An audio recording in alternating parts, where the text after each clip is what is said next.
Hey, what's up, everyone? It's Zach, aka Keats39 here, to break down another NFL DFS slate. It's gonna be a pretty quick video as this is it's gonna be one of the chalkier weeks that we've had in NFL in quite some time. And I typically do not like these slates, so I'm go ahead and get right into it. Um, Starts out with quarterback, and everybody's gonna play Taysom Hill, and you should too in your cash lineups.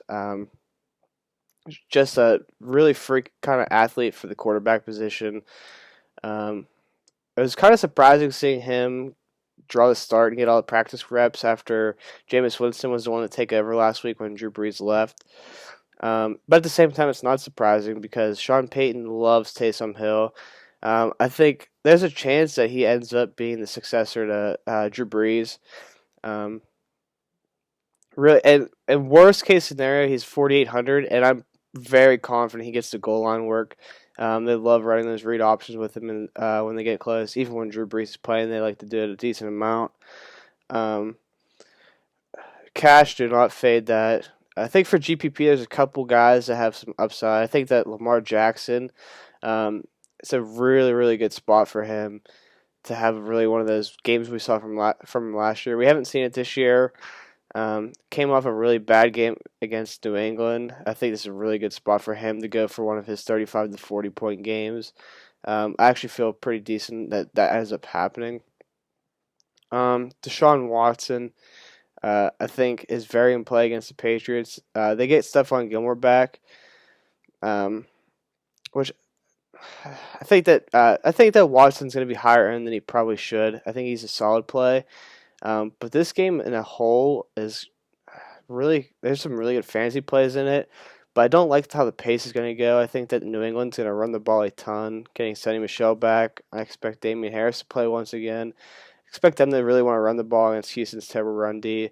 I kind of expect the same out of Houston. I think that New England's run D is not very good. Uh, Duke Johnson, who I'm going to talk about in a second, I like a lot. That guy that I think has a lot of interest is PJ Walker if he were to get the start. Teddy Bridgewater looks like he has a better chance of playing now than he did earlier in the week. But let's say he doesn't. I still expect Taysom Hill to be massive chalk, and I think that PJ Walker maybe gets a little bit of ownership, but like I wouldn't expect like more than 5%. And if that's the case, like he has very, very similar upside to Taysom Hill. Both of them have very, very strong matchups. But Taysom, like I don't know what to expect out of ownership. It's going to be extremely high. Like I think that it's going to be one of the higher percentages of quarterback. Actually, I'd take the bet it's probably the highest quarterback percentage we've seen all year. Um, so I think that a guy like PJ Walker, who like when we played XFL DFSs, like you had to have him the cash and does it with his feet. Underrated thrower. So I think that he has have upside, and he gets a great lot matchup with the Lions as well. Um, so he gives me a lot of interest. Um, Outside that, that's really all I'm looking at for the top plays. You can make a case for a couple of those mid-range guys, but I'm gonna go Lamar or play one of those two pretty much mid guys in Taysom Hill or PJ Walker if he were to start. Um, but yeah, like GPP, I'll have some Lamar, but mostly I'm gonna be all in on Taysom. I just think that his floor is just gonna be so high with his rushing ability. Um, Over to running back. So you get two really good matchups for this top tier running backs. I'm playing Dalvin Cook. I think he's just a superior guy. In these the Minnesota Vikings are really starting to like get on this lean on Dalvin Cook thing as of late. That's 30 carries, 22 carries, 30 carries. Expect that to continue here. Um, and literally like the best possible matchup. The one scare is I do think that Minnesota could get up. However, Andy Dalton coming back, I think that should help with Vikings defense not being good. Even though they just crushed me in that showdown slate because I played some Nick Foles. And by some, I mean a lot of Nick Foles, especially at captain. So that did hurt. But I think that Andy Dalton and the Dallas Cowboys offense has a little more firepower than the Chicago Bears offense.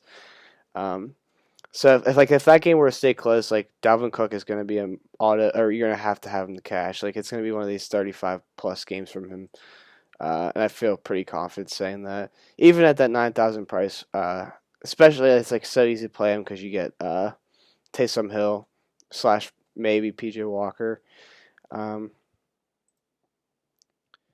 Other running backs, I think Miles Sanders, got right back into the game back to work last week. Showed off his really incredible usage. Don't like the matchup too much, but usage and he's under 7K, so I like that. Um, so over to Duke Johnson, he played like it was like some crazy like 95% of the snaps with David Johnson going to the IR. The concerning thing is the one target, especially him being a pass catching back. I know Desean Watson doesn't really like the threat of the running backs, but I think that was kind of fluky. Um, I kind of think he has a really nice game here. Priced under 5 point, he's priced at 5.4K. I just think that role is just going to be really nice. In a game where I think they really are going to kind of lean on him.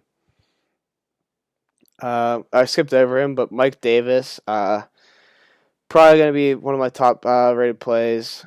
Detroit Lions are terrible against the run. His role kind of sucked last week. It was weird. Didn't get as many snaps as I would have liked him to. Only got 7 carries. Did leave the game for a little bit. But against the Lions, I think that's going to totally change, especially with Teddy hurt. I think they lean on the run game a lot more, and it's going to be a lot more him because he's just way better than other guys they have. And in fact, especially even if if Teddy were to miss, I think it's only going to increase his usage to more carries, maybe less pass catching, but I still think he's going to be fine there. Price under 7K, like he gets that CMC role. Like a lot of people call him the great value CMC. I think that is very much warranted. I think a big discussion is going to be the Washington guys. I personally am starting to lean. I love Antonio Gibson. Love him coming out of the draft. Talked about this a little bit last week. But J.D. McKissic's role last week was like incredible. He played a ton of snaps at the slot receiver, played a fair amount at running back. Just seems like his role, like 15 targets in back-to-back games from a running back, priced at 5.2K. That's tough for me to pass up in a matchup with the Cincinnati Bengals, who are terrible on defense. So I think that's a really nice look. A guy that I think is going to go overlook is Caleb Bellage. I'm starting to see more hype on him as the week goes. But it seems like San Diego wants to make him the featured guy. 5.6 is like a weird price range where you get a lot of those guys that have similar floors and ceilings. But he caught 5 passes last game. Gets a matchup with the Jets, who let me see if Quinn Williams got any update. It's really like he's like their only good defender.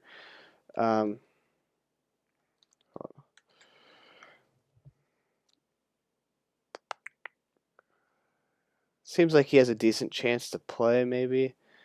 So that would hurt a little bit, but one player obviously isn't going to make a whole defense, and their defense is still really bad. So I think that Kalen Ballard and his little revenge game, played with them earlier, didn't really get any time at all cut. So I could see a really nice upside game from him as well. Especially like I think the Chargers should handle him. So a lot of points to be scored there.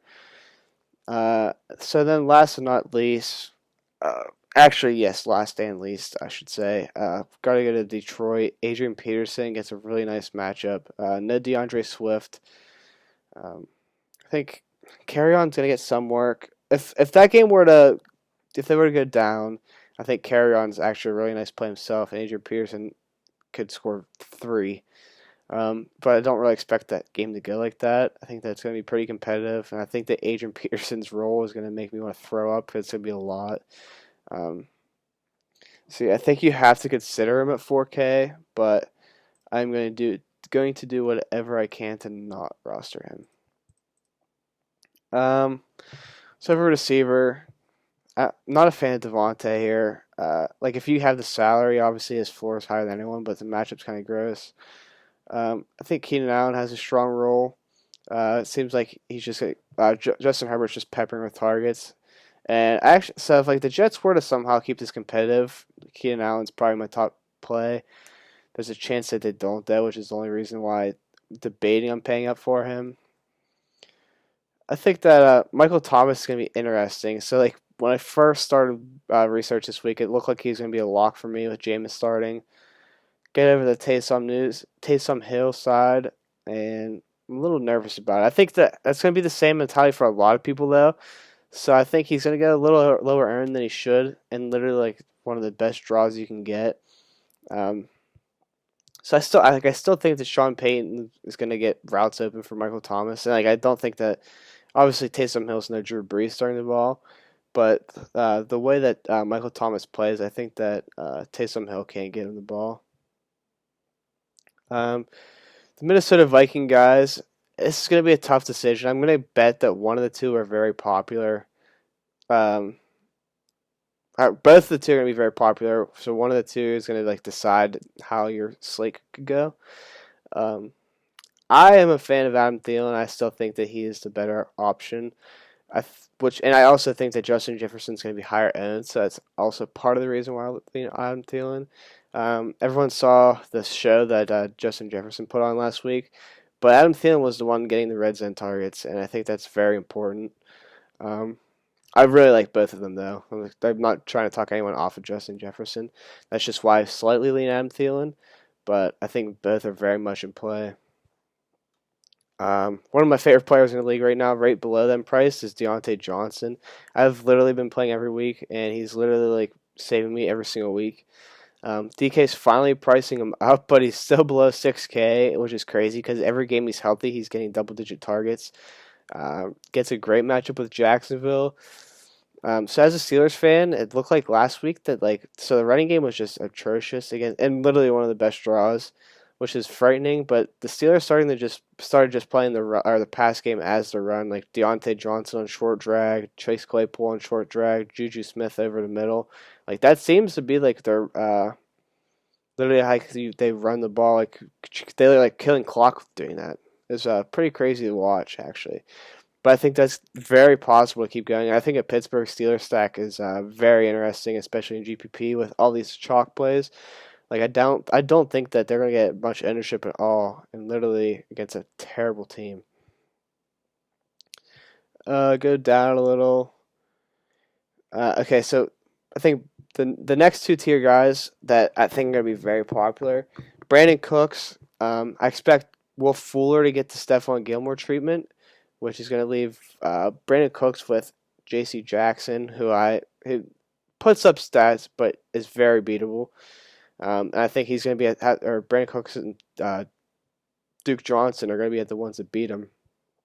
So I think that those are the two guys to target on the Houston side of the ball. But however, the receiver that I'm paying down for is Jacoby Myers. Literally, I don't know what DraftKings is doing with his price at below 5K. Like he was like 10K on Showdown. Like you'd think that they translate the price a little bit, but that is not the case. 3 games since taking a role are 10 targets, 14 targets, and 7 targets.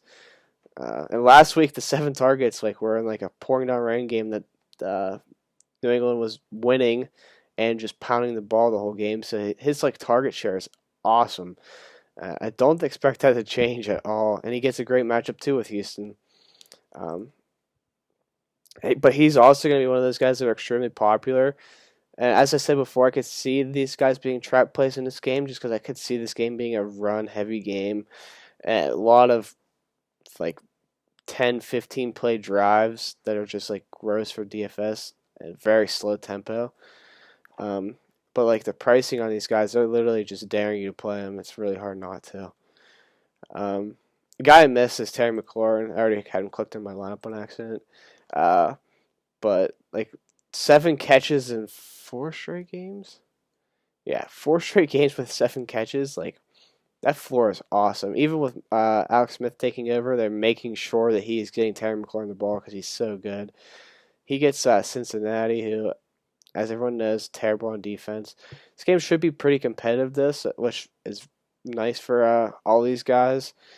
Still priced below 7K. Don't understand it. He's beating literally every guy you throw at him. But like, I don't know. For cash, I think that's probably the best spend up at wide receiver, especially lets you get Dalvin Cook really easily. I think that's pretty much all I'm at for this, like the main guys for cash. Yeah. So over to tight end, this is gonna, as always, is the grossest one. FanDuel made Taysom Hill tight end eligible, which is really stupid. But classic FanDuel. You click him and you go on the first click. But on DK, there's a couple interesting guys. Mark Andrews, I think, is a very interesting play if you were to play Lamar Jackson. I guess I shouldn't say overpriced because Nick Boyle out for the year is certainly something that helps him. Like when he got hurt last week, it was just Mark Andrews played a ton, and that's when he started getting his action. But I think that he has very high TD upside. I think that this could be a game where against Tennessee's defense, I think it might be like a try to get Lamar back to what he was last year type of thing. And I think that Mark Andrews is probably the number one beneficiary. With Marquise Brown, I think he's going to break a long one just because I played him and showed on last week, which is stupid. But just to make me mad, and it's a really good matchup for him as well. Hunter Henry, I think, is always fine for cash. I think Noah Fant is very much in play. But the guy that I have the most interest in is, or there's two guys. Eric Ebron. No Vance McDonald, which was a huge boost for him. Played a ton last week. And as I'm watching these games, it literally seems like every time they get in the red zone, the first play they dial up is a pass in the end zone to Eric Ebron. He's priced at 4K, which is really, really low. That's put double digits up in three of the last four. He's gonna get you 5 to 8 targets, and I think at 4K that's really, really nice. The other guy I have a lot of interest in is Dallas Goddard. Really, really talented. Really great role with Zach Ertz out for the year.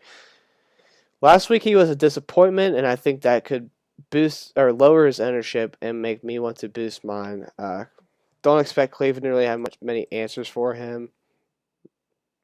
7.3 is kind of gross last week, but 3.8K for a guy that we've seen put up like some monster games, especially with Zach Ertz out.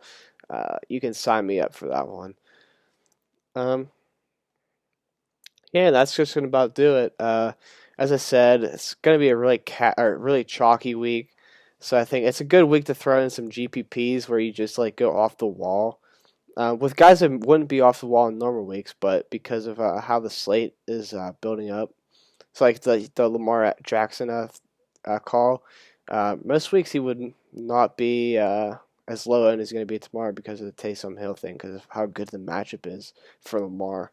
So I think doing stuff like that is probably going to be how I approach it. I'm probably going to take it a little lighter this week, just because of the fact that I don't know. It's going to be with these really chalky lineups. It's going to be like you can't miss on plays, and I'm not a fan of that. I like going for the high upside type guys. So yeah, as always, make sure to hit the like and subscribe button, and good luck this week. Later.